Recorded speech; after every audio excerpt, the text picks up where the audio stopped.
It started in the dust.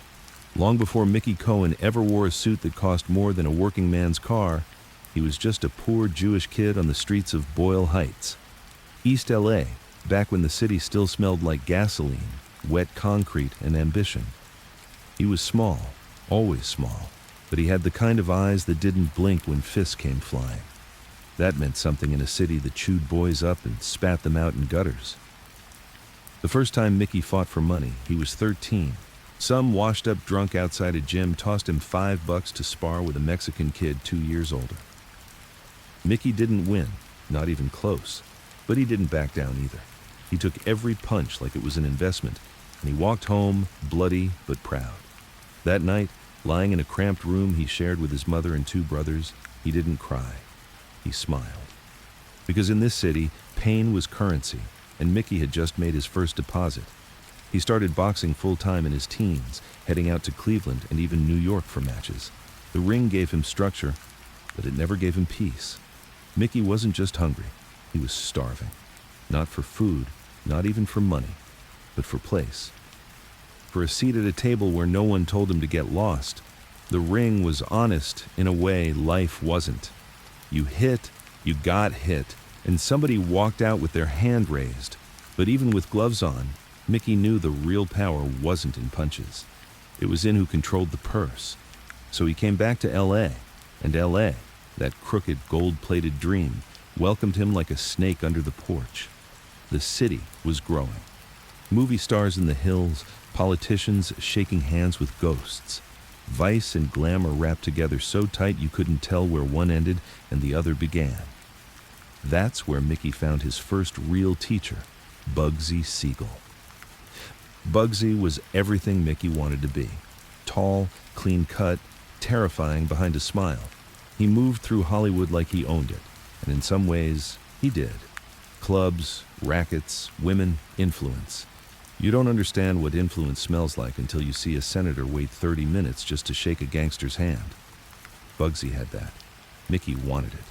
So he followed, shadowed him, learned the rules of the game, and the secret ones nobody said out loud. He started running low-end jobs, collecting, gambling, then muscle. Mickey wasn't big, but he was ruthless.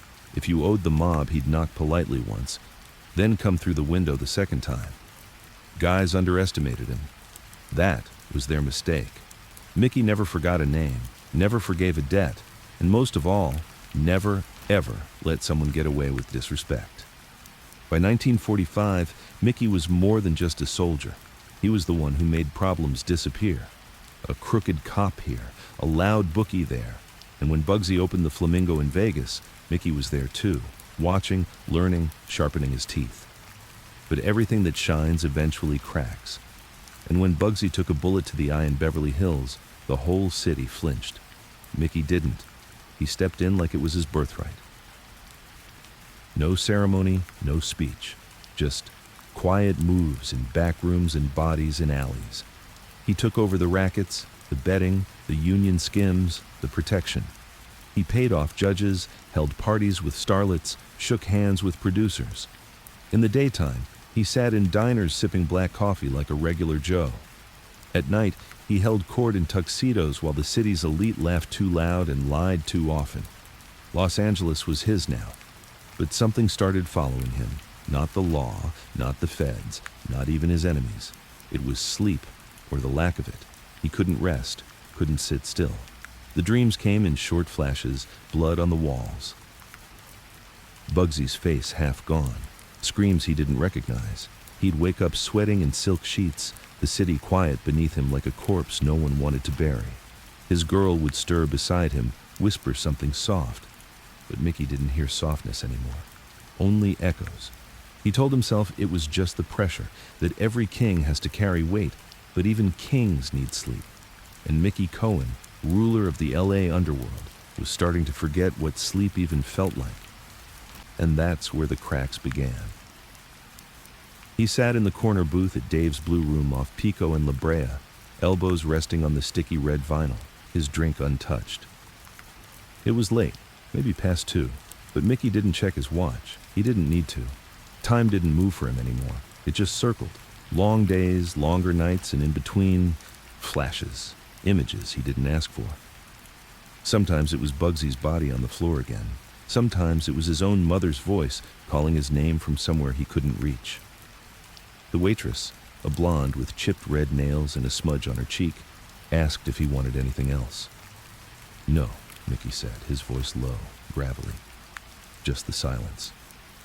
She half smiled, half walked away. He wasn't being cruel. He just didn't have room for pleasantries anymore. When you sit in the dark too long, even kindness feels like a trick. He rubbed his temples and stared out the window at the passing headlights. His eyes burned. He hadn't slept in... hell, he didn't know. Hours blended. Nights bled into each other. And even when his body gave out and he passed out in his chair or in the back of his Cadillac, the dreams came fast and violent. The last one had shaken him bad. It wasn't just blood or faces, it was laughter.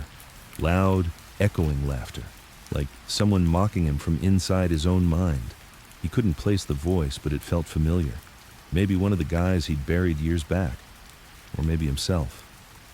The city outside was still buzzing. LA never really went quiet, not for men like him. The streets were just cleaner on the surface now. Suits replaced street thugs, bribes replaced bullets. But the sickness was still there, buried under all that glamour and chrome. Mickey reached into his coat pocket and pulled out a small bottle of Benzedrine. He'd been using them more lately, little white tablets that kept his eyes open when sleep tried to sneak in. He popped one, dry, and leaned back. That's when Johnny Stompanato slid into the booth across from him, looking like trouble that learned how to dress. "Jesus, Mick," Johnny said, smirking. "You look like you've been sleeping in a goddamn coffin." Mickey didn't smile. "Maybe I have," Johnny chuckled, adjusting his tie. "You ain't still seeing that shrink, are you?" "No. You should or don't. I don't care. But you keep looking like this, people are going to start thinking you're slipping." Mickey's eyes narrowed, sharp as a straight razor. "You hear someone say that?"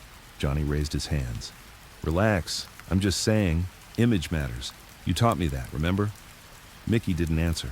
He just stared. Johnny shifted, cleared his throat. "Anyway, that studio guy you wanted to meet, Xanax Fixer, he's got a problem. One of his girls got picked up for possession. He wants it gone. And you'll make it go away." Mickey nodded. The machine kept turning. His empire wasn't just gambling halls and protection rackets anymore. It was Hollywood, baby. He had hands in casting rooms, in studio payrolls, in nightclubs where actresses danced for senators who wore their shame like cufflinks. LA was a stage, and Mickey had bought the lighting, but he wasn't enjoying the show anymore. "I want you to keep an eye on Benny," Mickey said after a pause. Johnny raised an eyebrow. "Your book guy?" "Yeah." "You think he's skimming?" "I think I don't trust smiles that wide." Johnny nodded slowly. Mickey watched him too closely. He didn't know if it was the pills or the paranoia, or just years of dealing with backstabbers. But everyone looked suspicious now. Every grin hid a blade. Every handshake felt like bait. When Johnny left, Mickey stayed a while longer. A slow jazz tune hummed through the speakers. Soft trumpet, lazy drums. Outside, the rain had started, slicking the streets like an old noir flick. Mickey liked the rain. It made the city feel honest. He finally stood, heavy in his bones, and walked out to his car, a black Lincoln, polished clean. He drove aimlessly for a while, past old turf, old ghosts, Boyle Heights, his childhood street, the diner where he'd gotten jumped once at 16, the boxing gym where he learned how to keep his fists high, even when his body begged to drop. Every block carried a scar. Eventually, he pulled into his driveway in Brentwood. Big house, gated, cameras, guards, everything a man should feel safe in. And yet, Mickey sat in the car for 20 minutes, hands on the wheel, breathing slow, afraid of what might be waiting inside his own mind. He finally went in. His girl, Candy, was asleep on the couch. Blonde, beautiful, bored out of her skull. She didn't love him, not really. She loved what he could buy her. Fur coats, diamonds, tables at the Macambo, that kind of thing. Mickey knew, and he didn't blame her. He stood there watching her for a long time, not like a creep, just observing, like she was from another life, a life where people actually slept through the night. He poured himself a drink, just one, and sat in the dark. The liquor hit, slow and warm, but it didn't ease the edge. Nothing did anymore. The walls felt closer lately, the air thicker, like the city was shrinking around him. Then, out of nowhere, a noise, not loud, just a whisper, but it hit him like a shot, a voice. "Mickey?" He turned. Nothing. "Mickey?" The whisper came from down the hall, soft, like breath through teeth. He stood, heart pounding, reached for the drawer where he kept the .38, cold steel comforting in his palm. He stepped down the hall, slow. Floorboards creaked, the air was still. He opened the door to his study, empty, but it wasn't silence. It was too quiet, like something was waiting to breathe again. He backed out, closed the door, locked it. Maybe it was the pills, maybe it was the lack of sleep, maybe it was something worse. He sat back down in the living room. Candy stirred, muttered something in her sleep. He envied her. He didn't remember the last time he had a real sleep, one without dreams, one that didn't end in sweat and fists. And yet, even through the fear, even through the dread, Mickey couldn't let go of what he'd built. He still had LA in his pocket. He still had judges and cops and movie execs who kissed his ring and prayed he never looked their way. But power's funny. It doesn't hum, it hisses, like steam leaking from a broken pipe. And late at night, when everything's quiet and no one's watching, it gets loud, too loud to sleep. By the time morning crept in through the curtains, Mickey was already up, or more accurately, still up.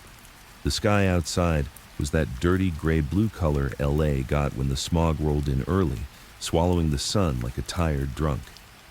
He sat at the edge of the bed, shirtless, staring at his own hands. They looked smaller, not in size, in weight. They used to mean something. They used to carry fear, respect, maybe even a little bit of goddamn glory. Now they just looked tired, veins bulging, skin dry, like they belonged to someone else. Candy was still asleep, her back turned to him, breathing soft and even. She looked like peace. Mickey hadn't known peace in years, not real peace, not since Bugsy got laid out like a slab of meat in that Beverly Hills house. That had changed things, not just on the streets, inside Mickey too, like a part of him had gone missing in that spray of blood and bone. He showered in silence, dressed slow, custom suit, charcoal gray, tie perfect. The armor had to stay spotless even if the man inside was cracked. Outside, his driver, Eddie, waited by the car like always. "Morning, boss," Eddie said. Mickey gave a small nod, slid into the back seat. The Lincoln purred to life. "Where to?" Eddie asked. Mickey hesitated. "Harbor, Long Beach, take the scenic way." Eddie didn't question it. He just drove.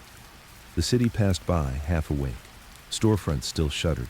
Paperboys tossing headlines soaked in ink and lies. Hookers from the night shift stumbling toward coffee shops. Mickey watched it all like it was behind glass. A zoo. And he was the last animal in it. By the time they hit the 710, the air had that salty, metallic bite to it. Ocean mixed with diesel fumes and rot. The docks stretched out like a skeleton of steel and sweat. Cranes moved slowly, heavy with cargo. Men in coveralls cursed and smoked, faces already dripping under the morning sun. Mickey rolled the window down, letting the stink in. It reminded him of something. Not childhood, not fights, something more recent, a dream. He saw the water in that dream, black, still. And he was standing on a dock just like this one, watching something sink, something that screamed. Or maybe it was laughing. His dreams had stopped making sense weeks ago. Eddie parked near a warehouse that looked forgotten. Mickey stepped out and lit a cigarette, letting it burn slow. He didn't come here for business, not today. This place, this smell, this noise, it was the closest thing he had to silence. Nobody from the big houses in Beverly Hills came down here. No producers, no studio rats, no girls looking for favors, just men who worked and died with their boots on. A longshoreman passed him and gave a nod. Mickey nodded back. Respect didn't need words. He walked the length of the pier, hands in his pockets, thinking about nothing and everything. Was this what it felt like right before a man broke? Not the loud break, The gun to the head kind, the slow one. The one that came in pieces like a slow leak you never noticed until the whole floor was soaked. Behind him, footsteps. He turned. Just Eddie. "You good?" Eddie asked, squinting under the sun. Mickey took a drag and exhaled through his nose. "You ever feel like you're sleepwalking through the day but wide awake at night?" Eddie looked confused. "I don't know, boss. I sleep fine." Mickey nodded. "Yeah, you're lucky." They left not long after. Back in the car, Mickey dozed off. Not sleep, not real sleep, more like drifting. His body went slack, but his mind raced like a dog chasing ghosts. This time, the dream hit different. It started in a hallway, dark, narrow, the kind you see in cheap motels or government buildings nobody admits to working in. The walls were wet. He walked barefoot. At the end of the hall, a door. He opened it. Inside, a card game. 4 men sitting around a green table. Cigarette smoke in the air. No faces, just shadows. One turned to him. "You don't belong here anymore." Mickey tried to speak, but his voice was gone. Another man, taller, leaned forward. "You made your bed, Cohen." Suddenly, the table burst into flames. The men didn't move. They just sat there burning, still playing. Mickey jolted awake. He was back in the Lincoln, sweaty, fingers clenched so tight his nails had left marks in his palms. "You okay back there?" Eddie asked. Mickey didn't answer. He wiped his face and looked out the window. They were pulling up to Club Flame, one of his mid-tier joints, classy enough for producers, dirty enough for favors. As he stepped out, a group of guys from the inside met him at the door. Louie, Nino, and Benny. Benny smiled wide, too wide. "Hey, Mick," he said. "Didn't expect you today." "Clearly." They led him into the back where books were being kept. Mickey didn't say much, just looked, watched, every movement, every glance. He saw Nino's hand shake when he passed him a folder. He saw Benny glance too long at Louie. Something was off. Mickey took the ledger and flipped through it. His mind, sharp even in its fog, caught it instantly. 10 grand. Gone. "Benny," Mickey said, closing the book, "you think I'm blind?" Benny blinked. "Boss? You think 10 grand disappears and I'm just gonna light a cigar and wave it off?" Benny's voice cracked. "Must be a mistake, Mickey stood. "No, you already did." He stared hard. Benny broke into a sweat. "I've known you 10 years, Mickey said, voice even. "I took you off the street, gave you a place, a suit. You spit in my face for 10 grand? "I swear, Mick, I didn't take nothing." Mickey didn't hit him. He didn't have to. He nodded to Nino. 2 minutes later, Benny was in the back alley, crying, on his knees. Blood dripping from his nose. Mickey watched from the door, face cold. "This is a message," he told Louie. "Next time it's not a nose, it's a grave."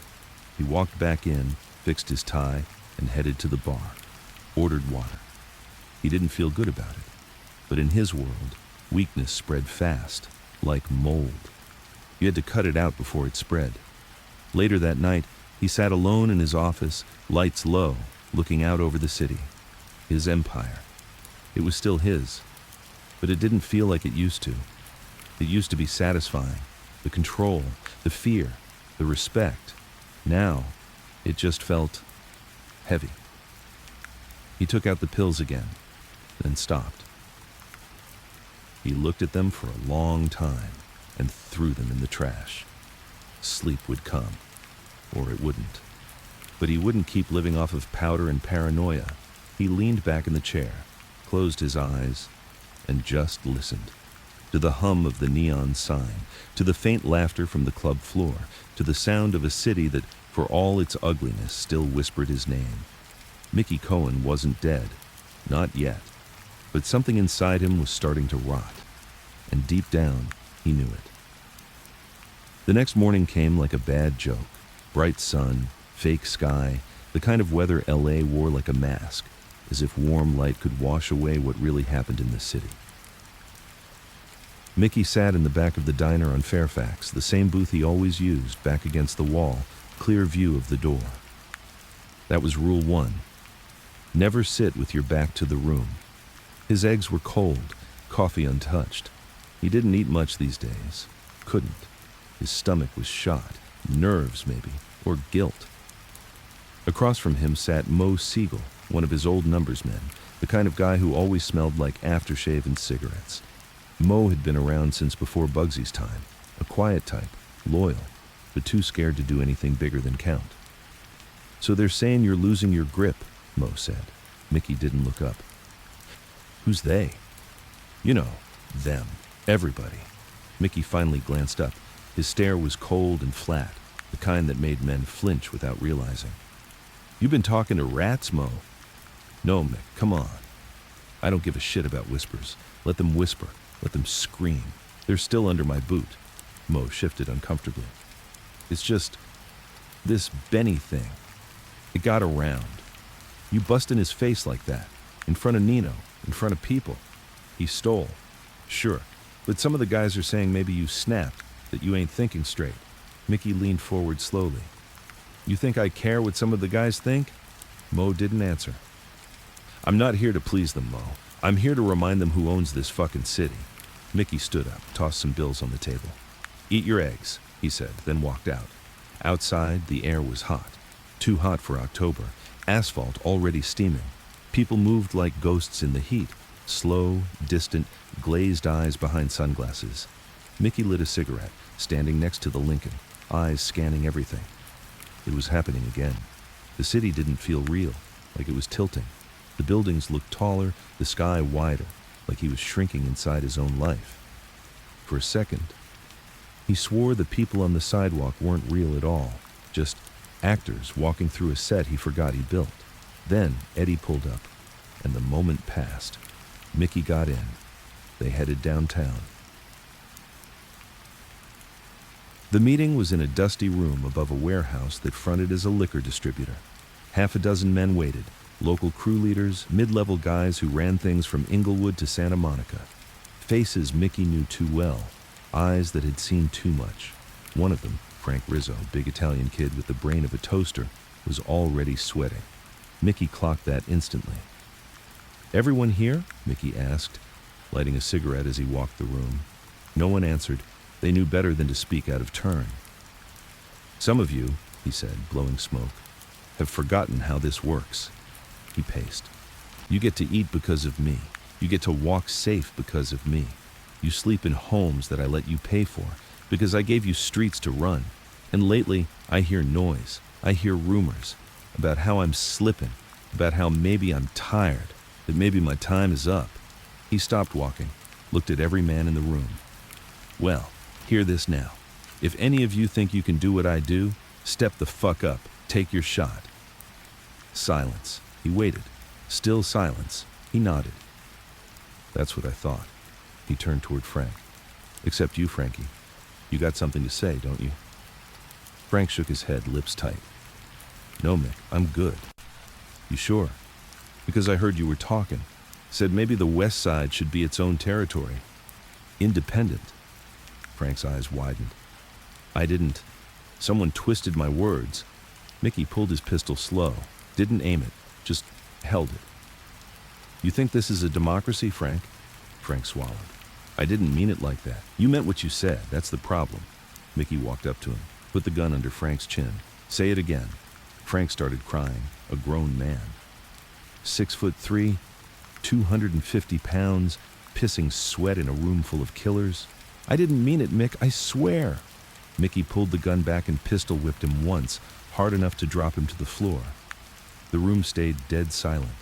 He looked around again. "Anyone else think I'm slipping?" No answer. He walked out. That night he went back to Brentwood. His home didn't feel like home anymore. Too big. Too cold. Candy wasn't there, off at some party with a producer he didn't trust. Mickey didn't care, or maybe he did. He just didn't have the energy to fight about it. He poured himself a drink and went to his study. That room, the one he kept locked. He hadn't been inside since the whispers. Tonight, he unlocked it, stepped inside, and froze. The air was ice, not cold, freezing. Like the temperature had dropped 20 degrees just in that room. His skin prickled, his breath caught. The desk was exactly how he left it. Papers, files, a photo of Bugsy, a half-burned cigar, and an ashtray. But the mirror. The tall mirror near the bookshelf, something was off about it. He walked toward it, and his reflection didn't move. It stared back at him but didn't copy his steps. It just watched. Then it smiled. Mickey stumbled back, heart racing. He turned and left the room, locking it again. He stood in the hallway, shaking. This wasn't pills. This wasn't stress. Something was happening to him. Something real. Later that night, he sat in bed, staring at the ceiling.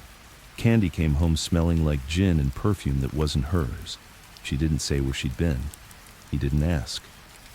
She curled into bed beside him and fell asleep fast. Mickey stared at her, then whispered, "They're coming for me, baby."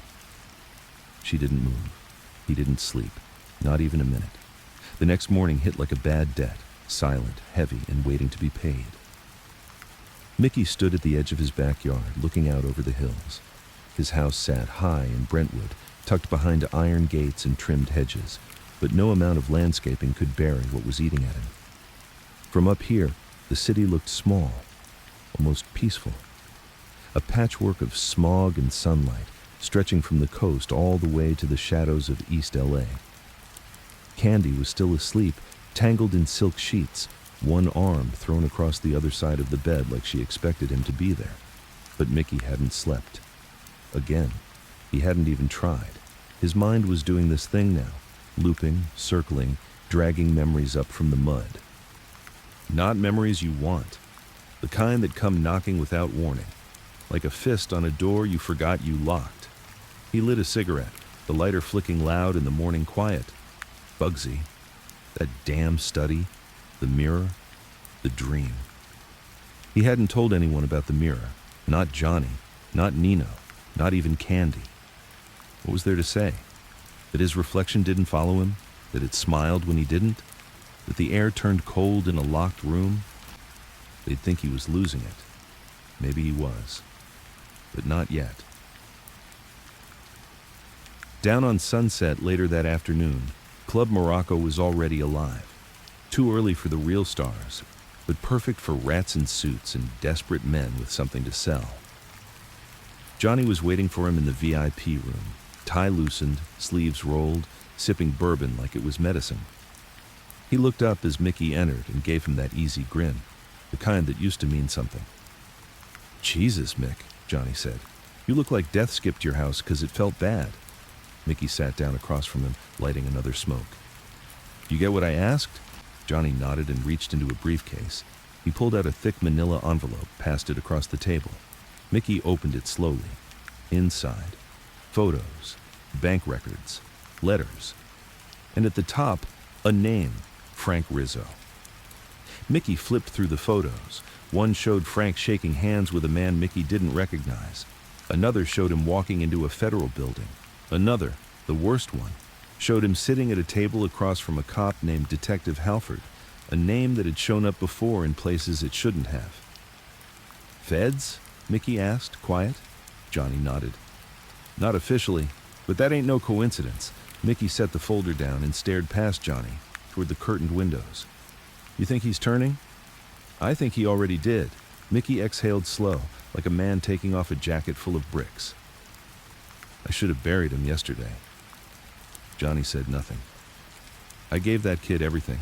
Protected him, fed him, made him rich. And this is how he thanks me?" Johnny leaned forward.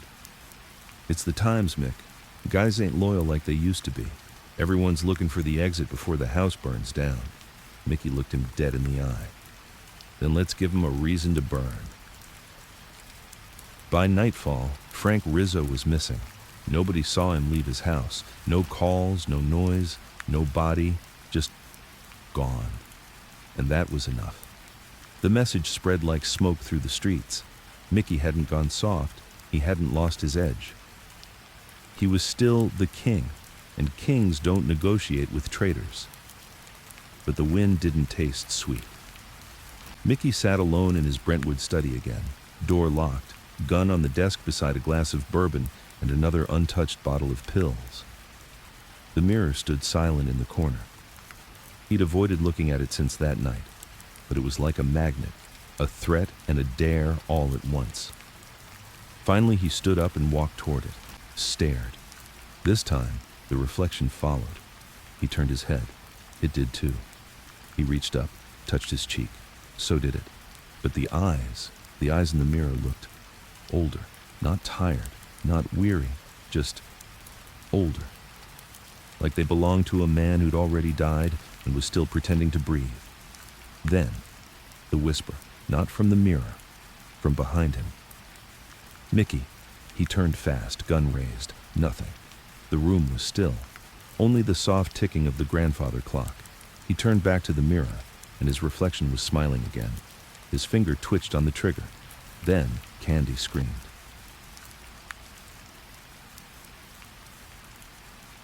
He ran down the hallway, pistol still drawn, heart punching holes in his ribs. Candy was on the floor of the bedroom, pale, shaking, pointing at the window. "I saw someone," she gasped. "A man." "In the yard!" Mickey went straight to the balcony and looked out. Nothing, no shadows, no footprints, just hedges swaying in the breeze and the faint glow of the city. "You're sure?" he asked, his voice colder than he meant it to be. Candy didn't answer at first. She pulled a blanket around her shoulders, eyes wide. "He was just standing there," she whispered, staring, didn't move, just stood there like he was waiting. Mickey went downstairs, out into the yard, gun still tight in his hand. He searched every corner. No intruder, no sign of forced entry. But the feeling, it lingered. He walked back inside, locked every door, every window, then went back upstairs. Candy was sitting on the edge of the bed, trembling. He sat beside her quietly. "You believe me?" she asked. "Yeah," Mickey said, "I do." But he didn't tell her the truth. He didn't think it was a man. He thought it was something else. Something that had followed him from the dreams. Something that had started whispering in his own damn voice. The next day, Nino came to the house. "Something's up," he said, pacing in the living room. "There's movement, quiet movement. Cops in plain clothes, suits that don't belong. Feds, maybe, or worse." Mickey listened, fingers tapping the armrest of the chair. "You think it's connected to Frank?" "Could be," Nino said. "Could also be a new task force. I heard whispers. You're on some list, Mick, and not the kind that gets you into clubs." Mickey stood and walked to the window. Outside, the sun was bright. The street looked clean. But in L.A., clean streets just meant the blood had been hosed away faster. "I want eyes on everything," Mickey said. "Phones, wires, tap the taps. If someone's building a case, I want to read the damn file before they do." Nino nodded, but as he left, Mickey caught the look in his eyes. Doubt. Even Nino was starting to wonder. That night, sleep came again like a thief, and this time, the dream wasn't a dream. It was a memory. Bugsy. That night, the dinner party, the phone call, the silence after, Mickey saw himself younger, eager, hungry. He saw Bugsy lying on the marble floor, blood pooling, mouth open, one eye missing. And then Bugsy sat up, looked at him, and whispered, "You're next." Mickey shot up in bed, drenched in sweat, gasping like he'd drowned. Candy wasn't beside him. He looked at the clock. 4:16 a.m. He walked the house. She wasn't anywhere. Her car was gone. Her perfume still hung in the air like a ghost. And on the kitchen counter, a note. 2 words. "I'm done." The silence in the house stretched longer than the rooms. Candy's perfume still lingered in the corners, but it was fading. Mickey didn't touch the note again. He didn't have to. 2 words. "I'm done." It was the kind of sentence that felt like a brick to the head. Blunt, final, cold. He stood in the kitchen long after the sun came up, staring at nothing, trying to remember the last time they really spoke. Not argued, not faked it. Spoke. Maybe it was a year ago, maybe longer. Hell, he didn't even know if he ever really knew her, or if she was just another trophy that got dusty while he was too busy building a kingdom. He poured himself a coffee and didn't drink it, just held the cup, let the heat burn his palm, like maybe pain could wake him up from whatever this was. He wasn't sad, He wasn't angry. He was empty. Later that morning, he showed up unannounced at Morty's, an old breakfast joint in Boyle Heights, the kind of place that hadn't changed in 20 years. Chipped linoleum floors, burnt coffee, and the same short-order cook who used to give Mickey a free meal when he was a kid with bruised knuckles and no future. The regulars stopped talking when he walked in. That always happened. Mickey Cohen didn't get welcomed, he got noticed. He sat at the back in the booth with the torn cushion. Same booth his mother used to cry in after his father died, back when Mickey was too young to understand why she stared so long at the menu, even though they never had the money to order anything. The waitress, Estelle, old, sharp, no bullshit, poured him a cup.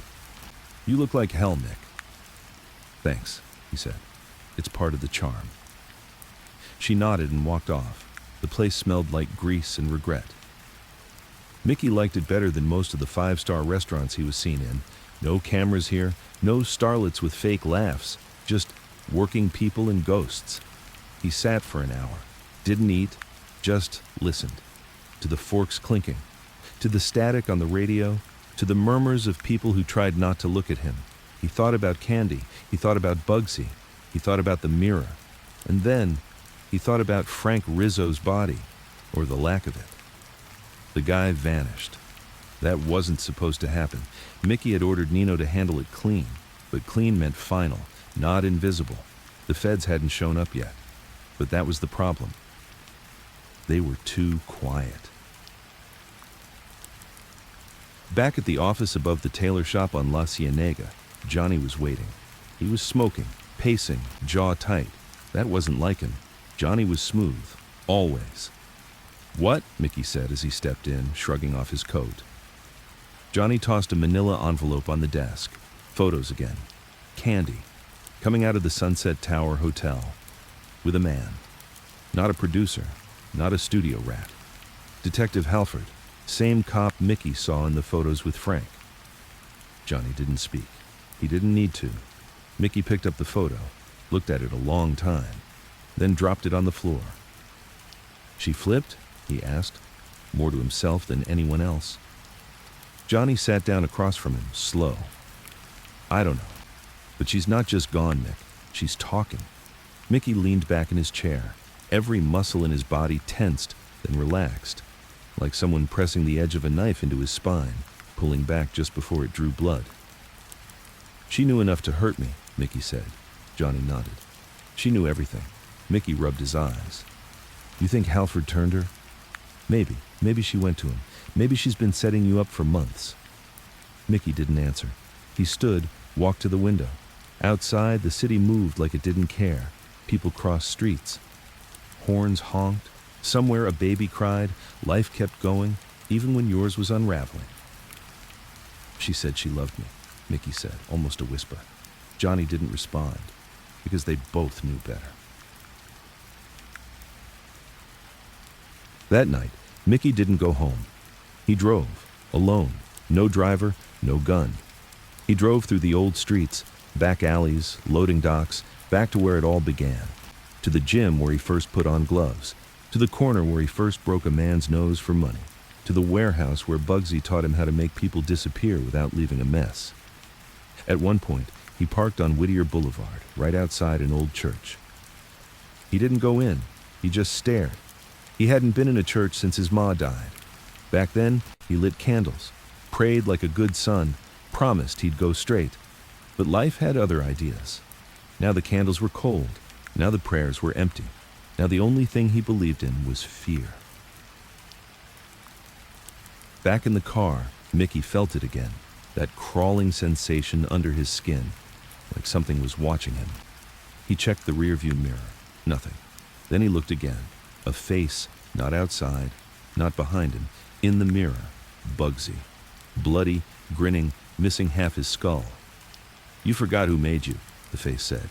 Mickey slammed on the brakes, heart pounding, breathing like he'd run 5 miles. The mirror was clear. No face, no ghost, just his own reflection, wide-eyed, cracked wide open. He went to Club Flame, sat in the back, dim lights, band playing something slow and hopeless. He ordered whiskey, drank it, Then another and another. People watched from a distance, whispering behind hands. He didn't care. Johnny showed up eventually, sat beside him. "Mick, we got to talk about next steps." "No," Mickey said. "No. No more steps. We stand still now. Let the storm come." Johnny blinked. "That's not the guy I know." Mickey looked at him. "I'm tired, Johnny. I'm tired of building, tired of bleeding, tired of everyone wanting something." Johnny lit a smoke. "So what now?" Mickey downed the last of his drink. "Now we wait. Let the rats crawl out. Let the feds make their move. Let Candy say what she needs to say. Let God send his ghosts." Johnny nodded slow. "You still got me," he said. Mickey smiled for the first time in days. "Yeah, I know." And for a brief moment, Mickey Cohen felt something close to peace. But peace, like love and loyalty, doesn't last long in the city. The rain came hard that night. LA wasn't a city built for rain. It ran through the gutters like blood from a fresh hit, slicked the roads and made every light look like it was melting. Mickey sat in his Lincoln, parked outside the old boxing gym on Alameda, a place that hadn't seen a clean towel or working heater in over 2 decades. He hadn't been back here since the night he won his 3rd underground fight, the night Bugsy put his arm around him and said, "You got 2 choices, kid. Fight for nickels or own the people who pay the fighters." Mickey had made his choice. Now, he wasn't sure if it had been the right one. The gym was dark, boarded up, spray-painted with gang tags that had nothing to do with Mickey's world. That's how far the city had shifted. He didn't even recognize the turf anymore. He wasn't feared here. He wasn't known. He was nobody. The rain hammered the windshield, and for a second, Mickey thought about just stepping out, walking into the downpour, letting it wash him away. But that kind of exit wasn't in his nature. Mickey Cohen didn't disappear quietly. He burned, loud, furious, and he was starting to smell smoke. Back at the office, things were worse than expected. Nino was already there, pacing the floor, coat soaked from the storm. Johnny stood near the bar, drink in hand, jaw tight. The tension in the room was so thick it could have stopped a bullet. "What now?" Mickey asked, stepping inside, water dripping from his coat. Johnny didn't look up. Nino answered instead.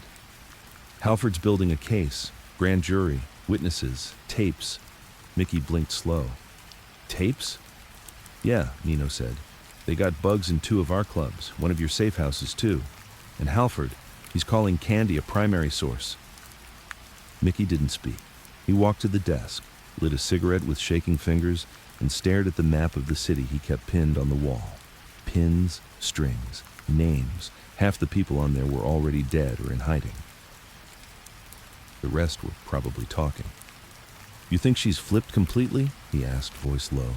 Johnny nodded. "She's working with them now. Might have been for weeks, maybe months." Silence. Mickey exhaled smoke, let it curl into the air like a ghost.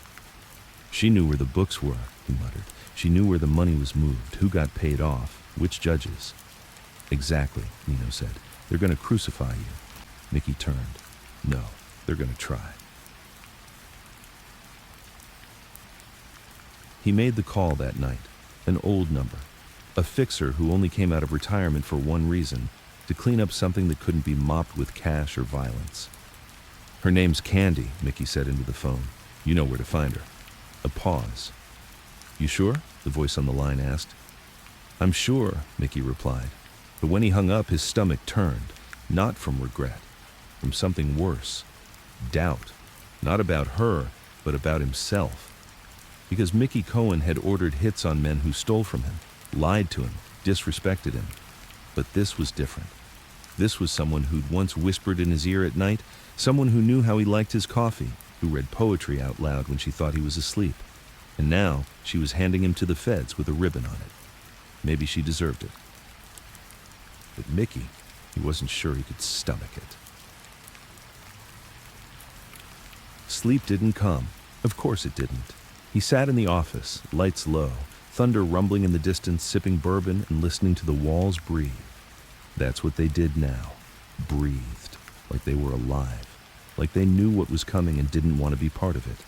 The mirror was still there. moved it from the house, placed it behind the desk covered with a sheet. He didn't dare look at it, not after the last time, not after Bugsy's smile. But even covered, he could feel it, like heat, like eyes on the back of his neck. He poured another drink. Tried to think. The city was turning on him. The feds were circling. The girl was gone. The loyalty was cracking, and the sleep, it hadn't touched him in 8 days. His mind was unraveling. He started talking to himself. Quiet, at first. She was just another broad. She picked her side. She's nothing. But it didn't work, because deep down, he knew that wasn't true. She wasn't nothing. She was the last thing that made this life feel human. And now she was gone. And what was left? Power? No. Just weight. A weight that kept getting heavier. The call came just before dawn. "Job's done," the voice said. Click. Mickey hung up the phone, stared at it. He felt nothing. No relief, no satisfaction, just empty. He stood, walked to the mirror, pulled the sheet off, stared. At first it was normal, just his reflection, worn, tired, bruised by life. Then the eyes in the mirror shifted. His reflection looked behind him. So Mickey turned, no one there. He looked back at the mirror. Now the reflection was gone, just an empty room in the glass. He stepped back, heart pounding.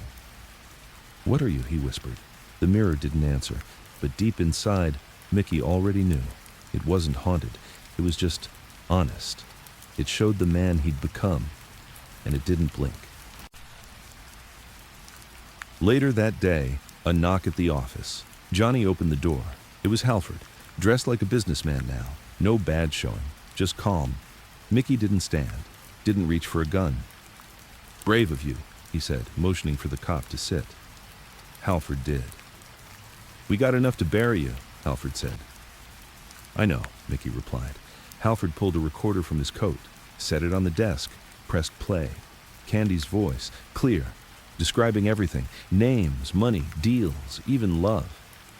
She said she loved him, the recording echoed. Mickey closed his eyes. Halford pressed stop. "Help me bury the others," he said. "Give me Johnny, Nino, your lieutenants. And maybe we cut you a deal." Mickey looked up. "You came here to offer me a lifeboat?" "No," Halford said. "I came to watch you drown." Mickey smiled. "Then get comfortable." Halford stood, left the recorder on the desk, walked out. Johnny looked at Mickey, furious. "You gonna run?" "No." "You gonna fight?" "No." "Then what?" Mickey picked up the recorder, pressed play again, listened to her voice all the way through. And when it ended, he whispered one word. "Enough." The morning air was thick with stillness, no wind, no birds, just the city holding its breath. Mickey sat in the corner of his office, the recorder still running on the desk like a little box full of betrayal.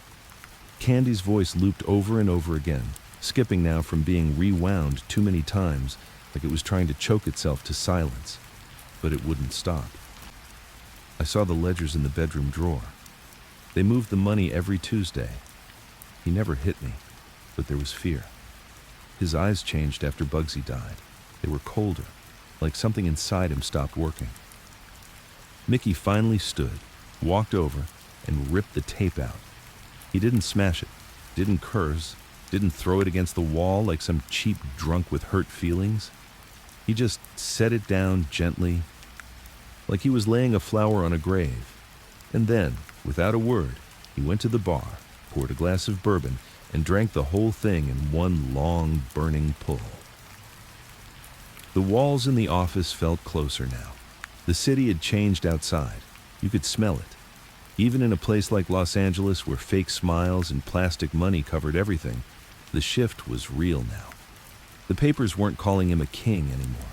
They were using words like indictment, racket, downfall.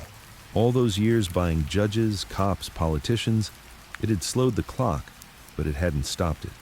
Mickey Cohen was running out of time. And the one thing he'd always feared most wasn't prison, it was irrelevance, to disappear without a sound, to rot in some cell while the new generation forgot his name. He poured another drink. didn't touch it. That afternoon, Johnny came by. Tired, nervous, jaw twitching. The man had seen 100 bodies drop and never blinked, but this was different. This wasn't about turf wars or muscle. This was bigger. "You hear what happened to Nino?" Johnny asked, pacing. "No. Found him in the river." Mickey's eyes didn't flinch. "They dump him?" "No, he dumped himself. Gun in his mouth. Left a note." Didn't say much. Mickey exhaled. Nino had been with him since the early days, stood beside him when Bugsy went down, busted heads, buried bodies, counted blood money without ever blinking. Now he was floating in the river like garbage. "They're picking us off one by one," Johnny said. "We wait any longer, we're going to be skeletons in this room." Mickey nodded but said nothing. "What's the plan, Mick?" Silence.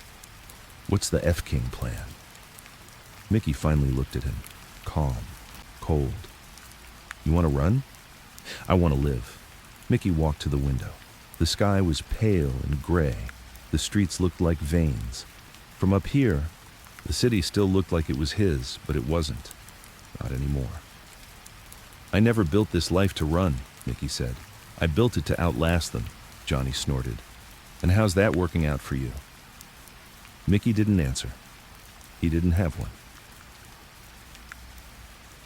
That night he went back to the house in Brentwood. First time since Candy left. The place felt like a mausoleum. Furniture covered in sheets, dust in the corners, no noise, no warmth, just space. He walked the halls slowly, hand grazing the walls, every room filled with echoes, laughs, screams, secrets. The ghosts were thicker here than in the city. In the bedroom, her perfume was gone now. In the kitchen, the coffee machine still had grounds from the last morning she'd made him a cup, maybe 2 weeks ago, maybe longer. Time was mud now. He stood in the living room for a long time. Then he pulled the sheet off the mirror, the tall one, the one he feared more than bullets. And this time, the reflection didn't delay, didn't smile. It just stood there. But again, the eyes were wrong, not tired, not aged, just hollow. Like whatever had been inside him had already climbed out. He stared, and this time, he whispered the truth. "I don't know who I am anymore." The mirror gave no reply, only silence. The next day, the feds raided Club Flame. They didn't knock. They came in with shotguns, badges, flashbulbs, arrested 5 of Mickey's men, ransacked the safe, hauled out ledgers, took photos, made a show of it. Mickey wasn't there. He was at Morty's again, sitting in the back booth, black coffee in front of him, no cream, no sugar. The waitress asked if he wanted eggs. He said no. He just wanted quiet. But quiet was gone now. A kid came in, early 20s, thin, nervous, sat across from him without asking. "Mr. Cohen," the kid said. "They told me to talk to you." Mickey didn't look at him. "I ain't looking for new help." "I'm not help. I'm a messenger." Mickey looked up. The kid slid an envelope across the table. From inside, one photo slipped out. Johnny, tied to a chair, blood on his shirt, eyes swollen shut. The envelope was slick with fresh sweat. "Who?" Mickey asked. "The task force, Halford, and the feds." The kid leaned in. "They want you. You're the big fish. Johnny's leverage. They're going to put him in front of the press tomorrow. Use him to smoke you out." Mickey stared at the photo. Johnny looked broken, but still alive. "Why'd they send you?" Mickey asked. "I was just the driver." "Why not kill Johnny?" "They want you to see this. They want to break you before they book you." Mickey nodded slowly, then stood. "Thanks, kid. You gonna help him?" "No." He dropped a $100 bill on the table. "Get lost. Never say my name again." The kid scrambled away. Mickey sat back down, lit a cigarette, and closed his eyes. That night, he returned to the office one last time. He knew they were coming. He didn't care. He poured a drink, looked at the mirror. No ghosts this time, just a man, alone, waiting. He straightened his tie, slicked back his hair, sat down in his chair. and waited. A long, slow silence filled the room. And then, footsteps, boots, doors opening, a voice. "Michael Cohen, you are under arrest." He didn't resist, didn't speak, didn't blink. He let them cuff him, let them read the charges, let the flashbulbs blind him on the way out the door. And for a moment, just a moment, he smiled, not out of victory, but because finally the silence was over. The sound of the steel door clanking shut behind him was louder than the gunshots he remembered from his old life, louder than the screams, louder than the dreams, louder than candy. Mickey Cohen stood in the center of a cold concrete cell inside Terminal Island Federal Correctional Facility, hands cuffed behind him, chin up, eyes steady. The guard, a wide bastard with a southern accent and a gut full of contempt, gave him a half smirk. "You're the famous one, huh?" the guard said. Mickey didn't respond. "Thought you'd be taller." Still no response. "You ain't got much to say for a guy who used to run the whole damn city." Mickey finally looked up, eyes calm and flat. "You done measuring your dick, or we still playing?" The smirk dropped. The guard walked off. Mickey sat down on the thin mattress. It creaked under his weight like even the bed didn't want him there. The walls were blank. The ceiling leaked in one corner. The toilet made a high-pitched hum that would drive a normal man insane by week 2. But Mickey wasn't normal anymore. He hadn't been for years. The first 3 days were a blur of paperwork, silence, and threats. They put him in isolation, not for his safety, but for theirs. Word had spread fast. Mickey Cohen was in the system, and every small-time wannabe gangster doing 10 for armed robbery wanted to be the guy who made his name by killing the king. They kept the reporters out for now. But the whispers got in. The other inmates called him Ghost, some out of respect, some out of fear, most because they already assumed he was dead, walking around on borrowed time. He spent those 3 days staring at the wall, eating only enough to keep from passing out, sleeping in 20-minute windows, waking up to a silence that wasn't really silent, just waiting. And at night, when the lights dimmed and the block went quiet, that was when it came again. The mirror. Not a real one. They'd taken away anything breakable, but in his mind it was always there, reflecting nothing, or sometimes too much. He'd see Candy, Bugsy, Nino. Even Johnny, strapped to that chair, blinking through blood. And then, worst of all, he saw himself, not the king, not the man in the suit, not the nightclub owner with a smile and a gun, just Mickey, alone, small, fragile, human. On the 4th day, they brought him into the interrogation room. 2 agents, one young, jittery, trying too hard to act tough, the other older, calm, sharp-eyed, the kind of man who didn't blink when things got ugly. And in between them, Detective Halford, wearing a smug little tie, sipping coffee like he was on vacation. His eyes met Mickey's and didn't flinch. "Mickey," he said, like they were old friends. Mickey sat down slow, no cuffs, just tension thick enough to choke a priest. "You enjoying the view?" Mickey asked, voice calm. "Beautiful," Halford said. "You got the best cell on the block, VIP treatment." The older agent slid a file across the table. Inside, photos, piles of them. Dead men, ledger books, phone transcripts, bank records, and Candy, her last known address. A time-stamped image from a parking garage the night before she vanished. "Where is she?" the older agent asked. Mickey didn't answer. "We know she flipped," the younger one said. "We know she gave us everything." Mickey smiled slightly. "Then why are you still asking questions?" The younger agent leaned forward. "Because the case doesn't end with you. You're just the head. We want the whole goddamn body." Mickey's smile faded. "There is no body left," he said. "You cut the head, the body dies. That's the rule." Halford laughed once. "You still think you're in control?" Mickey looked him dead in the eye. "No, I know I'm not." That was the truth. That was the first honest thing he'd said in months. Back in his cell, time began to melt. Days ran together. Guards came and went. Meals slid through the slot in the door. One sandwich, one apple, one metal cup of water.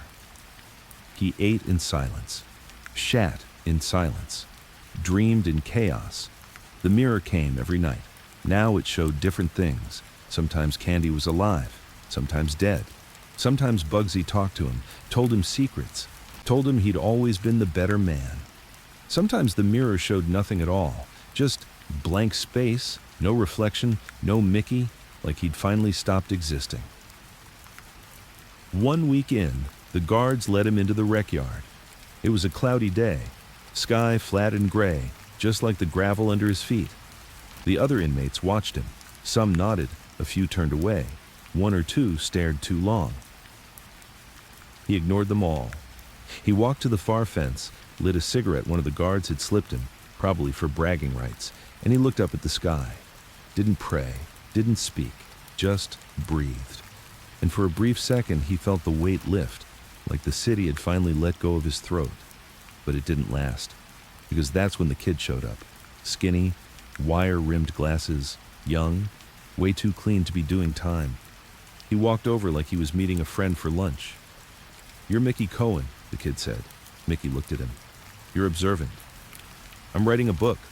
Mickey raised an eyebrow. "About me?" "About the fall." "Not just you. All of it. The city, the corruption, the money, what it used to be." Mickey flicked ash off his cigarette. "What makes you think I want to help?" The kid smiled. "Because nobody forgets the man who tells the truth at the end." Mickey studied him for a long time, then said, "Come back tomorrow." That night, the dreams came harder. The cell turned into a hallway. The hallway turned into the gym. The gym turned into the river where Nino drowned. He was standing at the edge, Johnny floating beside him. "Your time's up," Johnny whispered. Mickey tried to speak, but his mouth was filled with water. He woke up choking, but there was no water, just tears. His own, first time in years. He wiped them fast, looked at the ceiling, then whispered, "I'm sorry." He didn't know who it was for. Maybe all of them, maybe none. The next day, the kid came back, sat across from Mickey in the visitor's room, tape recorder on the table. Mickey stared at it.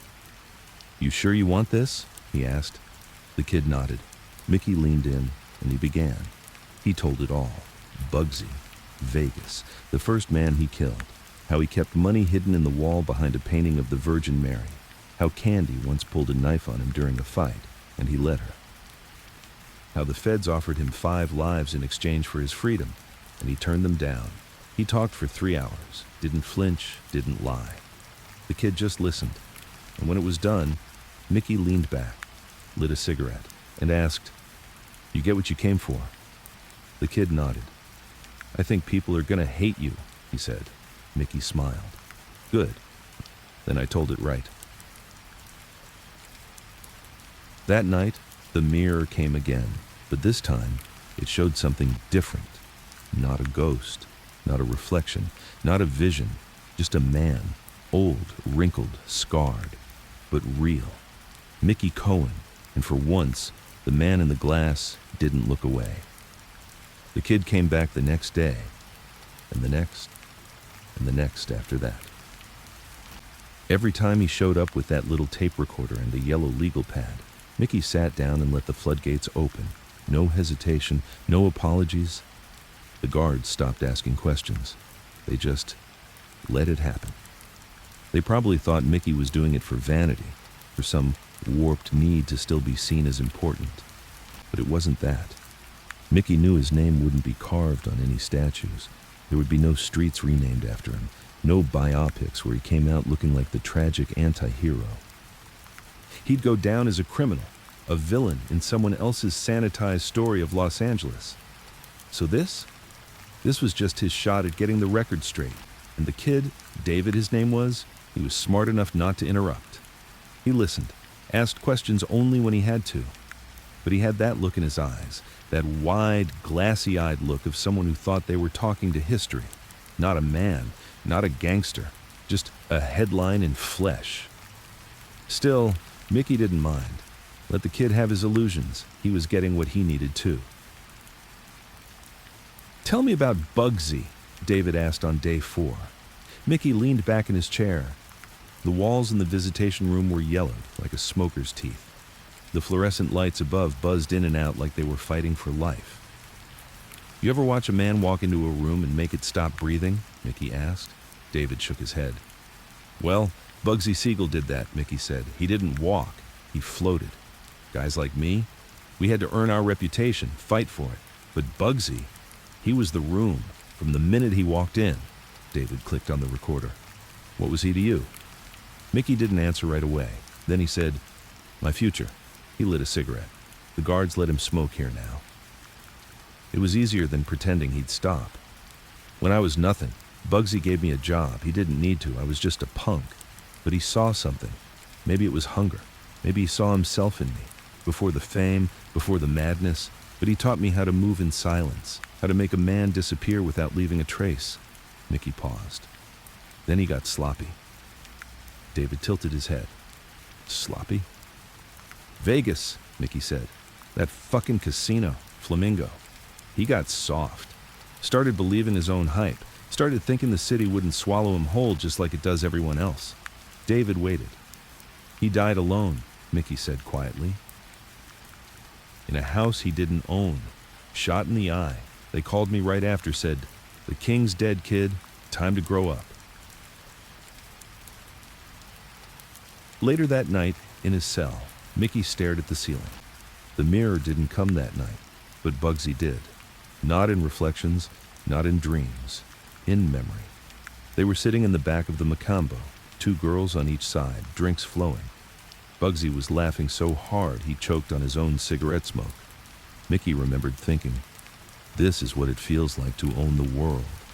Now, in this cell, the laughter echoed, but the feeling was gone, replaced by silence, and a kind of grief Mickey didn't know how to name. The next day, David asked about the killings. He always tiptoed toward the subject like he was scared Mickey would get offended. Mickey found that funny. "You killed a lot of men," David said finally. "Do you ever regret it?" "No," Mickey replied. "Not even one." "No," David blinked. Mickey leaned forward. "You think this city was built on handshakes and smiles? You think power just shows up with a bow tie and clean shoes? I didn't kill because I liked it. I killed because it was the price of respect." David wrote something down. "I put down thieves, traitors, rats, not choir boys. Every man I dropped deserved it, or at least earned it." "But you never felt guilt?" David asked. Mickey didn't answer. Then he said, "You ever put a bullet in a man who used to laugh at your jokes?" David didn't reply. "That's not guilt, that's survival." In between sessions, Mickey began to feel something shift. The guards stopped looking at him like a zoo animal. Inmates left him alone. Even Halford hadn't shown up in days. It was like the world had moved on, but left him alone to finish his sentence in silence. And for once, Mickey didn't mind. Because every time David showed up, he got to speak without interruption, without manipulation, without performance. And the things he said, they started changing. He stopped talking about the rackets, the women, the suits, the parties. He started talking about his mother, about Boyle Heights, about the nights he slept on hardwood floors because they couldn't afford a mattress, about the first time a man spit in his face and called him a dirty Jew. That's when he decided he'd never be poor again, never be powerless. That's what made him Mickey Cohen, and it's what broke him too. Week 2 in lockup, Mickey finally got news about Johnny. The guards told him in passing like they were dropping off laundry. "Your guy, Johnny, he's dead." Mickey just blinked. "How?" "Shanked, shower room, took 6 hits, didn't scream, didn't beg." Mickey nodded once, didn't ask more. Later that night, he carved Johnny's name into the underside of the bunk frame using the torn edge of a soup can lid. He didn't cry. He just sat in silence, staring at the rusty red mark on his hand where the metal cut him, watching the blood bead up. Then he licked it clean. When David came the next day, Mickey looked older. Not by years, but by weight.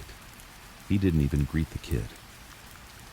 Just lit a cigarette, leaned back and said, "I had a dog once." David looked up. Big mutt, mean as hell.